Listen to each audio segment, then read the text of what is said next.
அன்ஸ்டேபிளாக எப்பயுமே signal இருக்காதுப்பா. Systems தான் வந்து அன்ஸ்டேபிளாக இருக்கும். சிக்னல்ஸ் எப்பயுமே வந்து அன்பாண்டட் அப்படி தான் சொல்லுமே தவிர நம்மளுக்கு வந்து நெக்ஸ்ட்டு நெகட்டிவ் ஃபீட்பேக் ஏன் நம்ம வந்து யூஸ் பண்ணுறோம், ஏன்னா இன்க்ரீஸ் ஆர் டிக்ரீஸ் த ஸ்டெபிலிட்டி வந்து நம்மளுக்கு அடிக்கடி ஸ்டெபிலிட்டி வந்து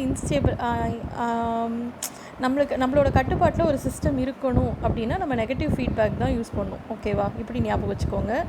நெக்ஸ்ட் வந்து இதில் போல்ஸ் டிஃபைன் பண்ணியிருக்கோம். ஆரிஜினில் இருக்கிறது ஸ்டெப் ரெஸ்பான்ஸை எப்படி கண்டுபிடிக்கணும், ஒரு ரெஸ்பான்ஸை எப்படி கண்டுபிடிக்கணும்னு கொடுத்துருக்காங்க. பட் நம்மளுக்கு அது தேவையில்லை. நம்ம வந்து ஜஸ்ட்டு நம்ம என்ன தெரிஞ்சுக்கலான்னா அந்த ஸ்டெப் ரெஸ்பான்ஸோட ஃபைனல் அவுட்புட் என்ன அதை நீங்கள் தெரிஞ்சுக்கோங்க. That's enough. தென் அதுக்கப்புறம் செட்டிலிங் டைம் நம்ம நிறையா டைம் வந்து கொஷின்ஸில் பார்த்துருப்போம். செட்டிலிங் டைம் அப்படிங்கிறது இப்போ நம்ம ரொம்ப நாளாக ஒரு ஜாப்க்காக நம்ம ரொம்ப கஷ்டப்பட்டுகிட்டே இருக்கோம் அப்படிங்கிறது அந்த டைம் பீரியட் இருக்குல்ல, அது வந்து டிரான்சியன்ட்.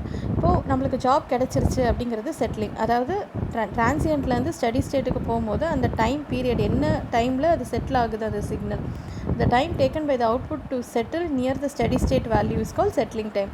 ஓகேவா? டாலரன்ஸ் பேண்ட் அப்படின்னா அந்த பொறுத்துட்ருக்கோம் இல்லையா, அதுதான் டாலரன்ஸ் பேண்டு.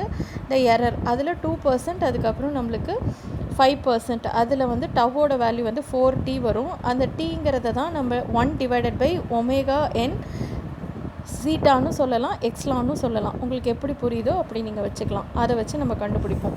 ஸோ இதுதான் வந்து செட்டிலிங் டைம். நெக்ஸ்ட்டு பார்த்தீங்கன்னா ஸ்பீட் வந்து இன்வெர்ஸ்லி ப்ரொபோர்ஷனல் டு அக்யூரசி. ஓகேவா? ஸ்பீட் அதிகமாக இருக்கும்போது ஆப்வியஸாக அக்யூரசி நமக்கு கம்மியாக இருக்கும். அந்த டைம் கான்ஸ்டன்ட்டு.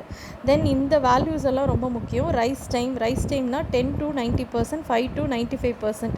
இதில் இந்த டைம் பீரியடில் நம்மளுக்கு ரைஸ் டைம் என்ன, தென் அதுக்கப்புறம் டேம்பிங் ரேஷியோ அப்படிங்கிறது தான், இந்த டேம்பிங்கிறது தான் எக்ஸ்லான் ωn. ஓகேவா? இதில் செகண்ட் ஆர்டர் சிஸ்டமில் நேச்சுரல் ஃப்ரீக்வன்சியை வந்து ωnன்னு சொல்லுவோம். க்ளோஸ் லூப் சிஸ்டமில் நம்ம என்ன சொல்லியிருக்கோம், இதோட போல்ஸை கால்குலேட் பண்ணுறோம். டிசி கெயின்கிறது நம்மளுக்கு தெரியும், we are going to equal to 0.